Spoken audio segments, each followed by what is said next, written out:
David Dickinson suffered years of fear and despair in prison before he found success with shows like Dickinson's Real Deal, Unearthed Accounts Show.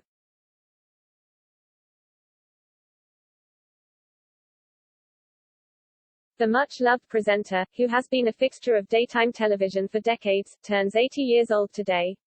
Mr. Dickinson found success in the noughties with hit BBC show Bargain Hunt before making the switch to ITV in 2006 to host daily antiques show Dickinson's Real Deal.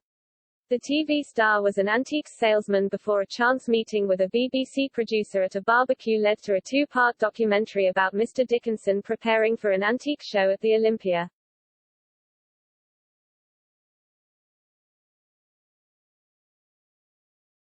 He subsequently became a favorite among viewers thanks for his regular appearances as an antiques expert on This Morning and BBC Two's The Antiques Show before landing the presenter's role on Bargain Hunt.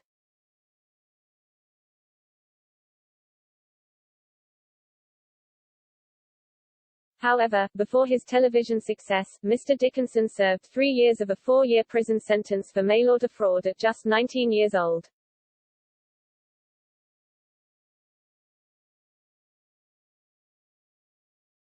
The scam saw the future daytime star buy goods on credit, before selling them and recycling the money back into the business to gain a better credit rating.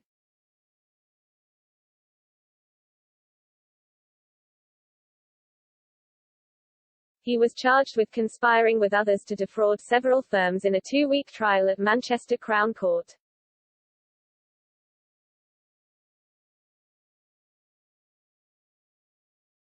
Mr. Dickinson, who served the majority of his time in Manchester's Strangeways prison, opened up about his experience to Lee Francis in an episode of Shopping with Keith Lemon in 2019.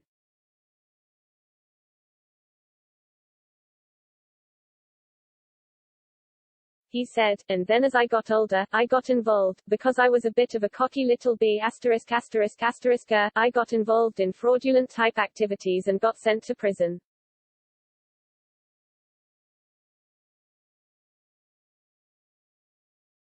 And I deserved, and it was the best thing in some ways that happened to me."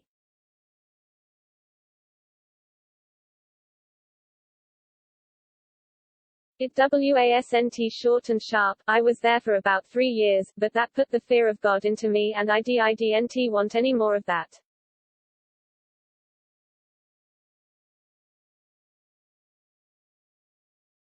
He described life inside as tough, describing Strangeways, Liverpool and Wakefield prisons as horrendous.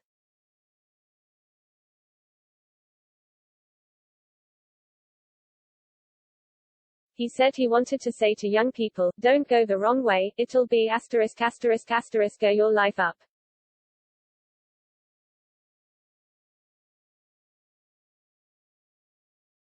This was not the first time Mr. Dickinson was so open and honest about his experience behind bars.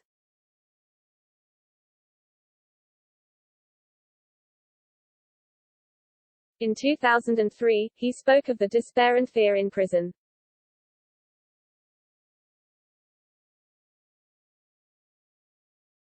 He told the Mirror, "It didn't seem real.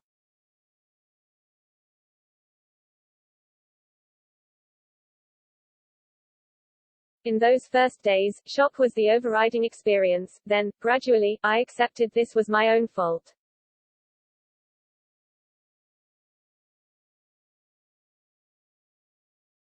When I embarked on the venture, I knew it to be wrong. I had been greedy, I wanted too much.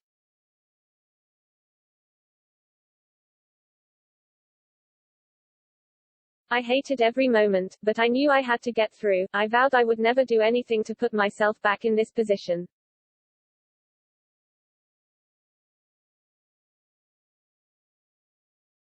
I had brought shame on my family, it'd been a cocky young thing.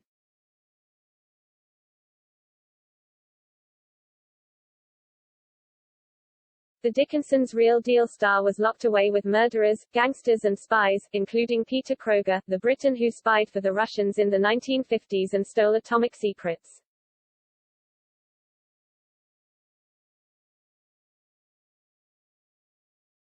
Mr. Dickinson said, "The only way to survive each day was to take it on the chin."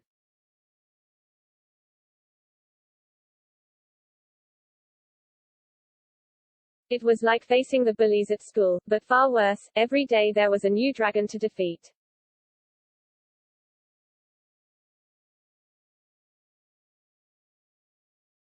The biggest ones were despair and fear. There are men who have nothing to lose by hurting or killing.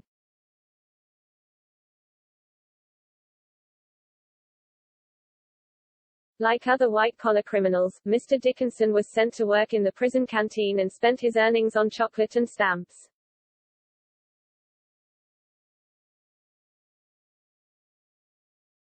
He was later transferred to Liverpool's Walton Jail and said, "The place was run by men who were so hard it was like an island where warlords ruled."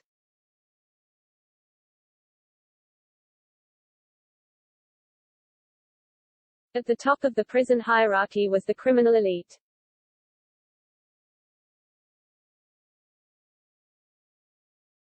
They were violent men, but there was also another side to them.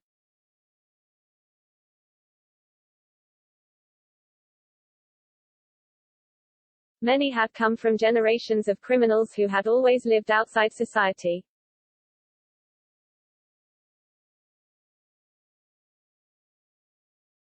A few couldn't read or write. They would approach me to write a letter for them to their loved ones, and in turn they would befriend me, keep an eye out for me.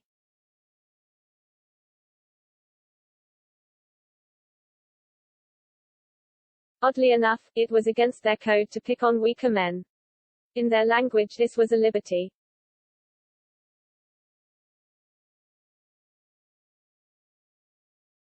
Within the prison environment these hardened men get your respect.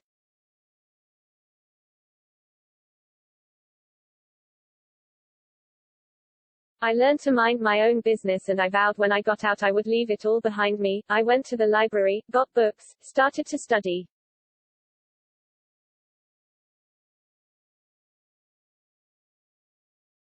Of course, Mr. Dickinson dragged himself back from shame upon leaving prison and his career took off in the mid-90s after the TV legend began working with antiques, selling 18th and 19th century furniture.